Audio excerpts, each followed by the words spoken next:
Sabe aquela preocupação excessiva de estar sempre com alguma doença? Aquela ideia que não sai da sua cabeça de que algo que você está sentindo é um quadro grave, é algo que vai levar você à morte ou que vai levar você para a internação ou algo grave semelhante? Isso é muito sofrido, não é? E causa muita ansiedade.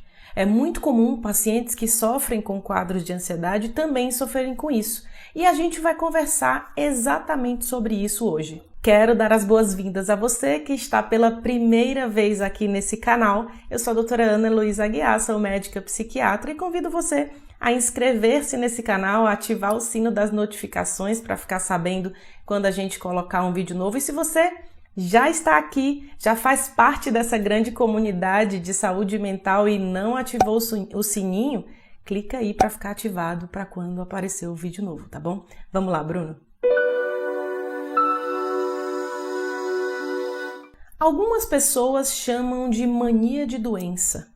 Inclusive, essa forma de falar é bem pejorativa, né? E causa muito sofrimento para quem realmente está se sentindo mal, achando que está vivendo um quadro grave.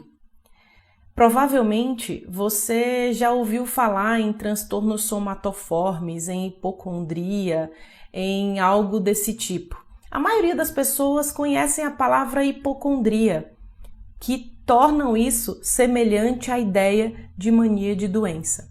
Atualmente, a gente não chama nada disso dessa forma. Antes se falava desses quadros de forma segmentada, né, na psiquiatria, mas foi atualizado até para a forma de se abordar e se entender como transtornos de sintomas somáticos.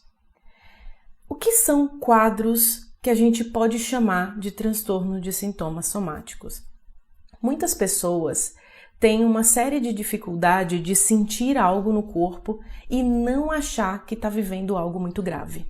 São pessoas que começam a gastar muito dinheiro na pesquisa de algum diagnóstico, ir a vários médicos, usar inclusive várias coisas, porque acreditam que estão com algum problema e elas ficam tentando descobrir qual é o problema e nenhum exame dá nada.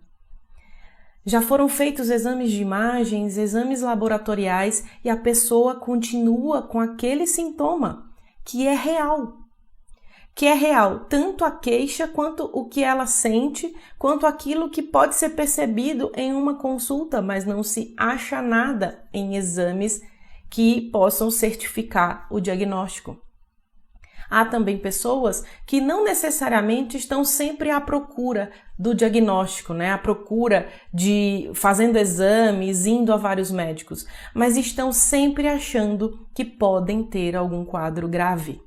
E aí, em qualquer sintoma físico, qualquer situação que possa gerar a lembrança de que pode ser um diagnóstico, ela vai lá no Google, pesquisa e, obviamente, nunca vem algo leve, né? Uma dor nunca é uma dor.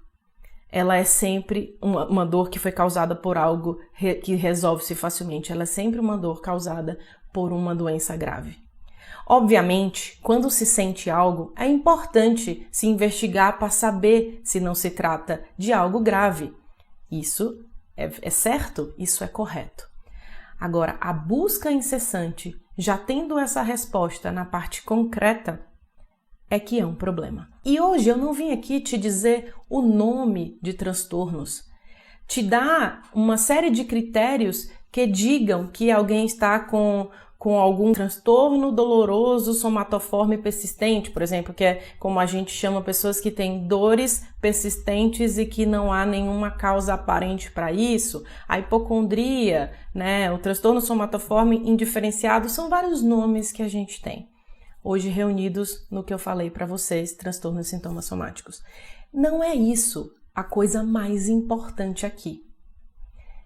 O mais importante aqui é você entender que muitas vezes o nosso corpo é uma manifestação de algo do nosso interno e que a gente não consegue expressar verbalmente ou expressar para nós mesmos emocionalmente.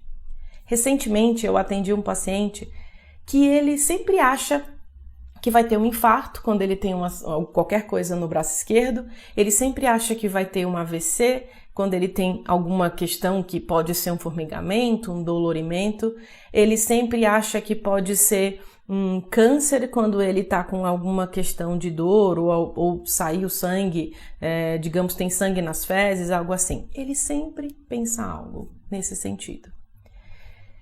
E toda a vida foi assim, ele não lembra de quando não foi. Mas também ele sabe dizer que a família dele tinha uma enorme dificuldade de expressar tristeza, de expressar frustrações e insatisfações. Eles viviam em um ambiente em que tudo era tratado com uma certa grosseria, agressividade, né? Com irritação, era tudo muito a ferro e fogo. E do mesmo jeito ele ficou extremamente rígido, tudo sempre a ferro e fogo, e quando algo é relacionado à raiva, à manifestação de raiva, ele consegue fazer isso e faz isso até muitas vezes de uma forma que já causou prejuízos, né? Familiares, etc. Mas quando a expressão é sobre qualquer outra coisa, ele não consegue. Mas ele não percebia que não conseguia. A gente foi desenrolando isso. Qualquer outro tipo de manifestação vem em forma de algum sintoma físico, em forma de algum medo de doença. E aí eu convido você a pensar sobre isso. Quando a minha manifestação física, na verdade, é uma representação simbólica de algo que eu verdadeiramente sinto. É isso que a gente precisa pensar. Quando que, na verdade, a minha ansiedade aumenta por conta do meu medo de alguma perda, do meu medo de não acontecer algo que eu espero, do meu medo de não ser acolhido ou acolhida na minha necessidade, do medo de perder pessoas, né? E, portanto, se manifesta assim no seu corpo. Sabe por quê? Porque às vezes é muito difícil expressar um temor. É muito difícil, muitas vezes, dizer o que realmente está na sua cabeça, o medo que está ali, porque para as outras pessoas não vai fazer muito sentido. Mas vai fazer sentido se eu disser que estou com dor na minha barriga, dor no pé da barriga, que eu estou com dor no peito, que eu estou com um problema nas costas ou no braço. Isso vai fazer sentido. As pessoas, em geral, não questionam um sintoma físico quando é a primeira vez que você fala dele. O que vai fazendo, muitas vezes, o indivíduo que fala muito de sintomas físicos perder a credibilidade dentro da família, e isso causa muito sofrimento à pessoa, é quando ela fala disso sempre tem esse sintoma, já foi investigado diversas vezes e não se encontra nada. É quando a família acredita, descredibiliza a queixa e a pessoa se sente super mal. Isso acontece muito. E o meu convite a você é começar a olhar de outro lugar. Por isso que eu sempre indico e digo que esse tipo de quadro, psicoterapia, é extremamente importante. Para exatamente haver um mergulho interno que muitas vezes os sintomas físicos impedem que você faça. E impedem também por defesa, porque mergulhar é muito difícil.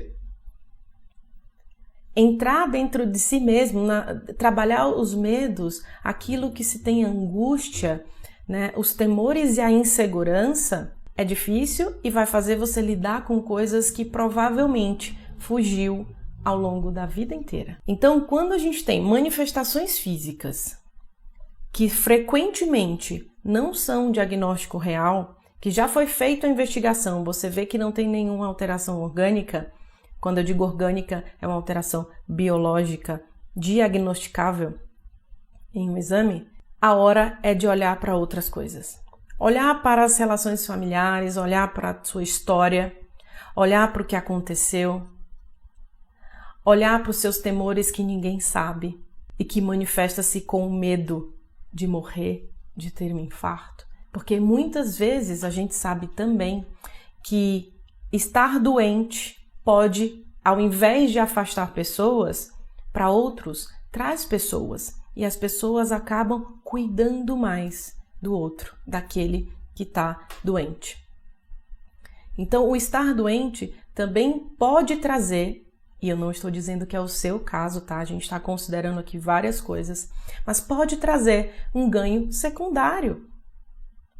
Um ganho secundário que é o acolhimento e a atenção daquelas pessoas que você ama e que, de alguma forma na sua história, você teve algum déficit que faz você ter essa necessidade. E não se condene por isso, por essa necessidade. Isso só precisa ser resolvido internamente e as emoções e os sentimentos também serem colocados dentro das gavetinhas apropriadas. Quando a gente desenrola os nossos sentimentos, olha, sentimentos surgem a partir da nossa interpretação da realidade. Emoção, quando nós falamos de emoção, nós falamos de alterações biológicas, como o medo, por exemplo. Quando você tem um medo, digamos, uma pessoa que tem medo de inseto, se ela vê aquele inseto, ela olha, o corpo já se manifesta, ela já fica branca, já tem uma vasoconstricção por conta da noradrenalina, já tem aquela descarga toda, o coração palpita, isso é biológico, medo é uma emoção. Mas o sentimento das coisas que você tem, que você tem ao longo do dia e da sua vida, tem a ver com a sua interpretação dessa realidade. E essa interpretação da realidade depende da sua história. E é por isso que algumas pessoas podem não compreender algumas falas de quem sofre disso, mesmo que aquela pessoa tenha vivido dentro da sua casa, seja um irmão, seja uma mãe, um pai, que viveu com você ao longo da vida, porque as pessoas têm vivências diferentes das mesmas histórias. Então, respeite esse medo de ter doença, respeite esse medo de ter algo grave. Mas depois de já ter sido investigado, vamos mudar o olhar e olhar qual verdadeiramente é o meu temor. Porque a partir de onde vem o meu temor, de onde vem a minha insegurança, é por onde entra a ansiedade e, portanto, ela começa a ser retroalimentada diariamente pelo temor. Eu espero que esse vídeo tenha feito você pensar um pouco sobre isso e ajude você a refletir sobre essas questões de uma outra maneira, sem a ideia de que você tem mania de doença, de que você é uma pessoa problemática, nada disso. É mudar o olhar. E não espere que as pessoas mudem o olhar. O convite é de você olhar. Não espere a compreensão, mesmo a gente sabendo que a compreensão é importante, o papel da família é importante, mas chegou o momento de não esperar e você sim se olhar e compreender o que verdadeiramente está acontecendo, que está causando esse sofrimento há tanto tempo. Se você gostou desse vídeo, clica no curtir, compartilha nos seus grupos, se você acredita que pode ajudar pessoas que sofrem com isso e que precisam refletir um pouco mais sobre essas questões sem a visão muito patológica, sem a visão de doença. Certo? Clica no inscrever-se se você ainda não está inscrito nesse canal, no sininho para ativar as notificações e eu aguardo você em nosso próximo vídeo. Até lá!